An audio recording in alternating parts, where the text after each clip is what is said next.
Alright, I lied to you. Last episode I said we'd be making a creeper farm, and we are not doing that once again. So, yeah, you know, that's like the third time I've said we're going to be doing a creeper farm and not doing it.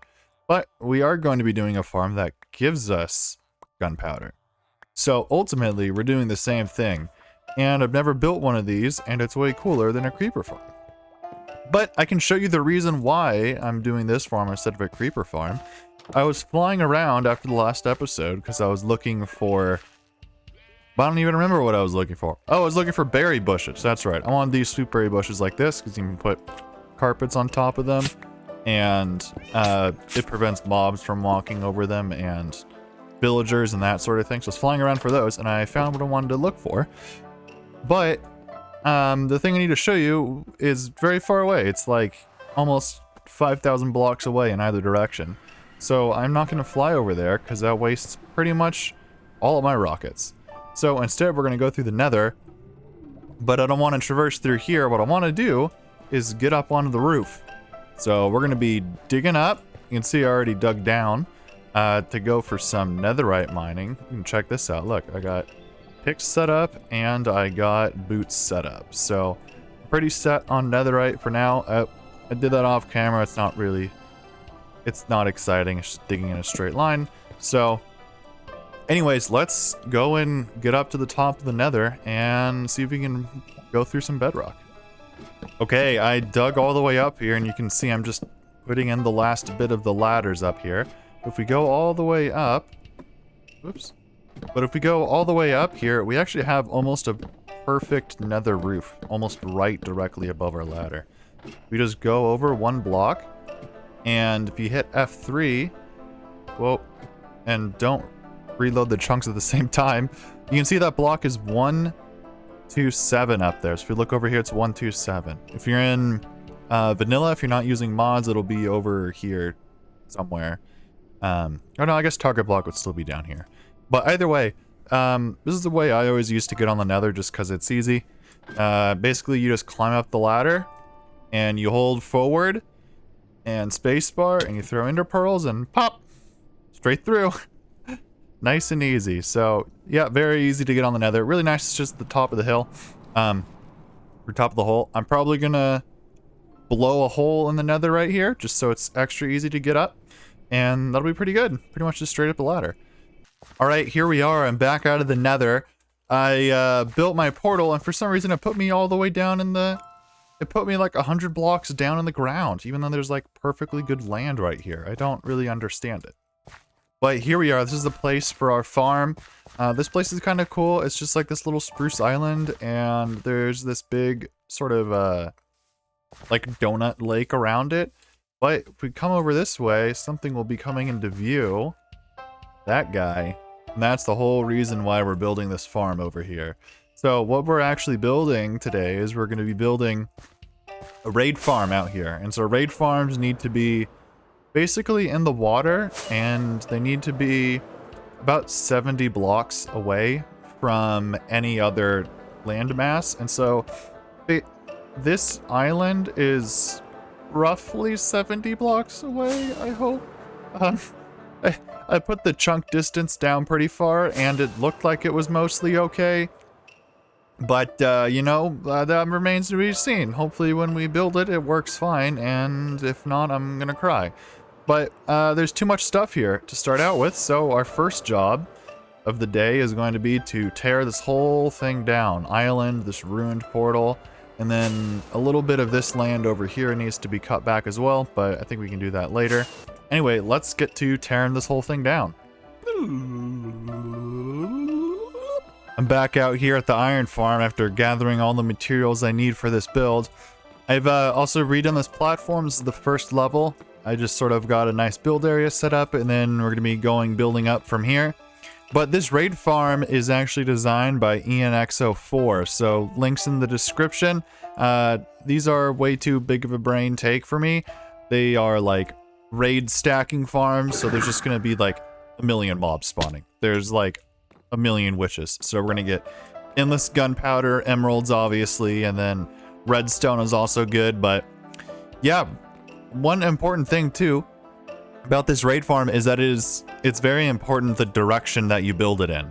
So you can see this direction I'm facing on the left. You can see over here I'm facing south right now, and then this is west and east and yada yada yada. So it's very important the orientation, and it's also important where you build it. So this crying obsidian block I have right here, this has to be 0, 0 in the chunk. So if you look over here where it says chunk relative, chunks are built from 0 to 15. So this block needs to be on 0, otherwise the farm does not work.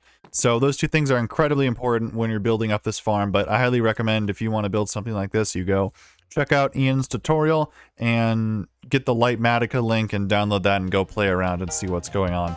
But that being said, I guess it's time-lapse time. Let's get to building this thing.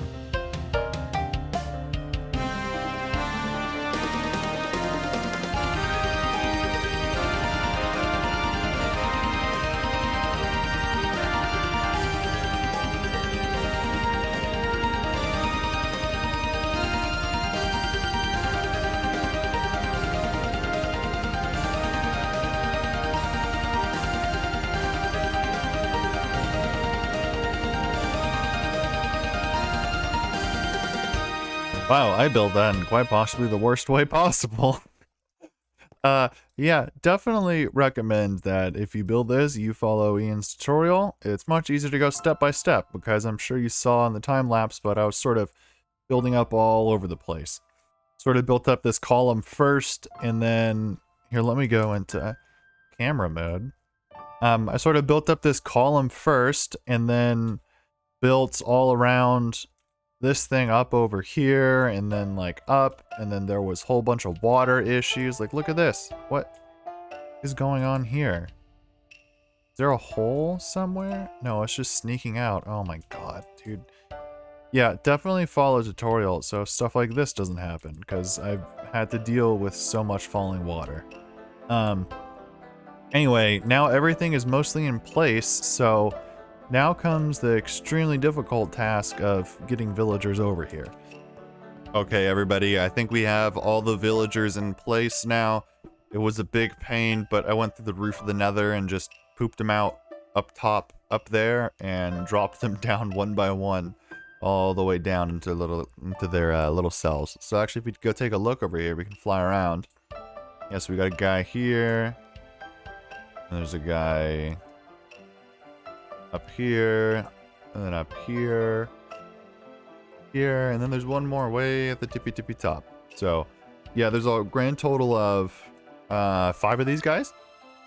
And so the whole point of these villagers basically is, while you're doing a raid, I'm not sure the mechanics behind it, but basically where the raid is initiated gets sent way up to the top of the tower and then way back down to the bottom of the tower over the course of the raid, which lets you put them on top of each other. So essentially, this is an Omega powered super raid farm, because there will be like 5 raids going at the same time or something. It's pretty insane when it actually gets running. So yeah, I guess we better get running it. Oh, I also added these 2 signs here, so yeah, very important. This spot is 0, 0, and this is at Y63. Otherwise, it turns into a big mess. Yeah, I've also went ahead and filled all these out, put item frames on them where all the items go. So yeah, now all we got to do is go head over there and see if we can find a banner guy. Hello, Mr. Banner Guy. I need you to die. Okay, now that we got the banner, what we do is we just we fly back over here. Raid starting. Climb up to the top up here. We get our special raid sword. We sit in here. And we use the funny command. So that we attack every 30 game ticks. And we should see stuff flying down here very soon. Oh, here they come. Look at it go. Crazy. Okay, so that was the first raid that's sort of getting primed up, right? There's a little bit of a priming to go, but now that Ravager just died, so there should be some raid action going up and down, and yep, there they go. It's just gonna start going crazy now. So now we should just be seeing these huge waves of people come through like very quickly. Only 2 Ravagers in here. But once these guys die, yep, look at that. This is just pumping. Oh my god, look how many enemies there are. It's just non-stop. This is insane. And if we look over here, look at all these items that are coming through. It's absolute insanity. Oh, hey guys. We're gonna have to go stop this and deal with that. But oh my gosh, I think we are set on emeralds and probably gunpowder and everything else, and totems and all of that good for a very long time. So, all right, I'm gonna run this for a little while, but this farm isn't quite yet done. We actually have some stuff we need to do. I've been running this thing for about 5 minutes now. I shut it off and flew away so all these guys would despawn, and we can sort of check what's in the box here. Let's try to sleep, please. I was like, probably because of that guy. Hold on, let's move this over here. Okay. Alright, just to reset phantoms, even though it was already turning daytime. Yeah, so let's check in here. So this is the storage. It's not shulker loaded or anything, just stuff on the bottom for quick access. And then these big reserves, so yeah, these are all gonna be full. Yep, okay. So anyway, that's the raid farm.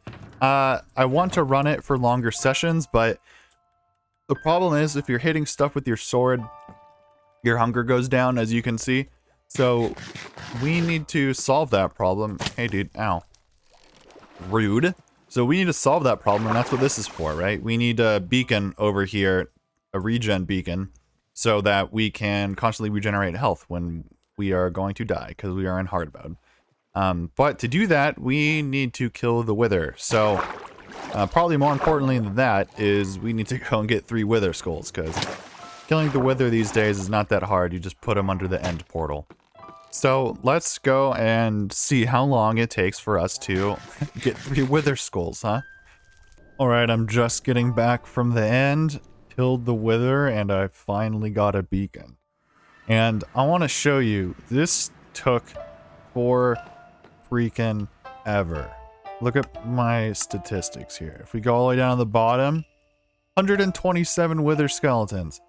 127! That's with looting 3. You know, it's a 5.5% chance to get a skull. So, you know, we should have gotten, like, you know, a lot more than 3, which is what I got. So, yeah, that took forever. But yeah, just killed those 3 and then just blapped the Wither underneath the end portal. Not too exciting. I lost my freaking shovel again. They keep, I don't know, they keep going away, man. I died and my stuff went kaboom everywhere, and I guess it just flew into some lava or something, so I have to make a new one. But let's go ahead and power up this beacon. We need one of these.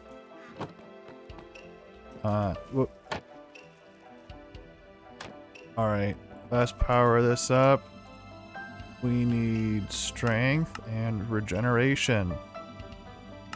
Let's go. And pink, of course. Perfect. Okay, now we are all set here. We can AFK as long as we want.